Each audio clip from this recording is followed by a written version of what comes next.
Oke, baik, selamat pagi untuk kita semua. Di sini saya ingin membahas terkait dengan pembelajaran perkembangan peserta didik.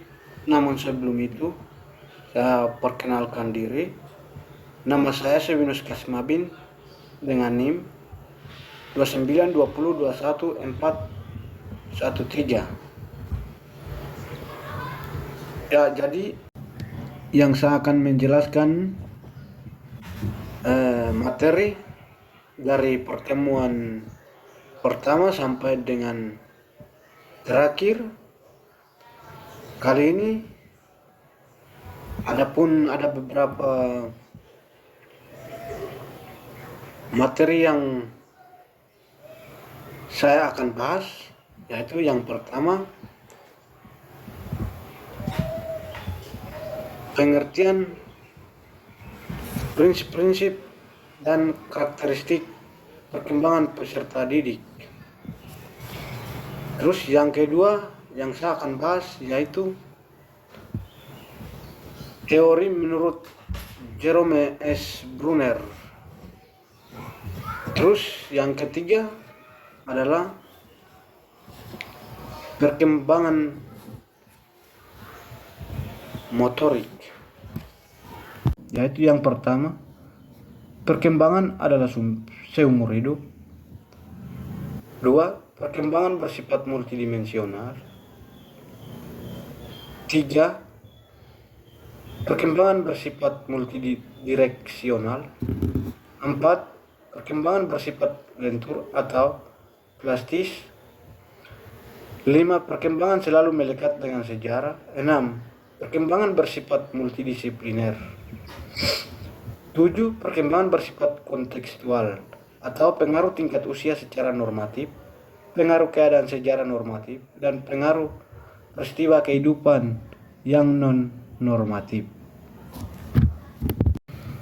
Terus yang kedua, tahap transformasi, yaitu tahap memahami, mencerna, dan menganalisis pengetahuan baru serta ditransformasikan dalam bentuk yang baru yang mungkin bermanfaat untuk hal-hal yang lain.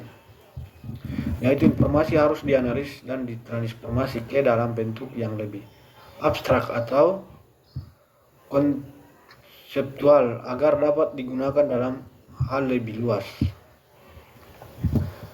Terus yang tahap ketiga yaitu evaluasi.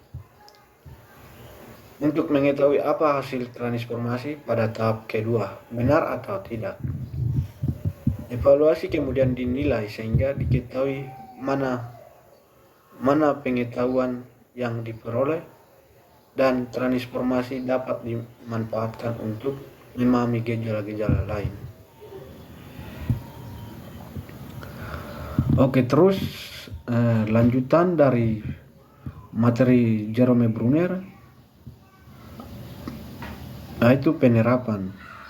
Yang pertama, siswa dihadapkan pada problem-problem yang menimbulkan suatu perasaan gagal di dalam dirinya. Ini dimulai proses inquiry atau proses berpikir bernalar agar semuanya bisa selesai prosesnya. Yang kedua, siswa menunjukkan pengertian dari generalisasi itu. Terus yang ketiga, siswa mulai menyelidiki problem itu secara individual. Yang keempat, siswa berusaha memecahkan problem dengan menggunakan pengetahuan yang sebelumnya. Terus yang kelima, siswa menyatakan konsepnya atau prinsip-prinsip di mana generalisasi itu didasarkan. Oke, yang ketiga yang akan saya bahas adalah perkembangan motorik. Pengertian perkembangan motorik menyatakan bahwa perkembangan motorik diartikan sebagai perkembangan dari unsur kematangan, pengendalian gerak tubuh dan otak sebagai pusat gerak. Gerak ini secara jelas dibedakan menjadi gerak kasar dan halus. Jadi perkembangan motorik anak pada dasarnya, perkembangan motorik anak sejalan dengan kematangan saraf dan ototnya, sehingga setiap gerakan merupakan hasil pola interaksi yang kompleks dari berbagai bagian dan sistem dalam tubuh yang dikontrol oleh otak. Seperti yang dikatakan tadi, perkembangan motorik dibagi menjadi motorik kasar dan halus. Motorik kasar adalah gerakan yang dilakukan anak dengan melibatkan kelompok otot-otot besar seperti lengan, kaki, betis, atau seluruh tubuh anak. Contoh, gerakan motorik kasar anak adalah merangkak, berlari, melompat, melempar, dan lain sebagainya. Yang kedua adalah motorik halus. Motorik halus adalah gerakan yang melibatkan otot-otot kecil dalam tubuh anak seperti tangan, jari, dan pergelangan tangan. Contoh, gerakan motorik halus anak adalah mencoret kertas, menggambar, mengoyangkan jempol, dan menyusun balok menjadi menara. Selain motorik, kegiatan ini juga termasuk dalam perkembangan kognitif balita.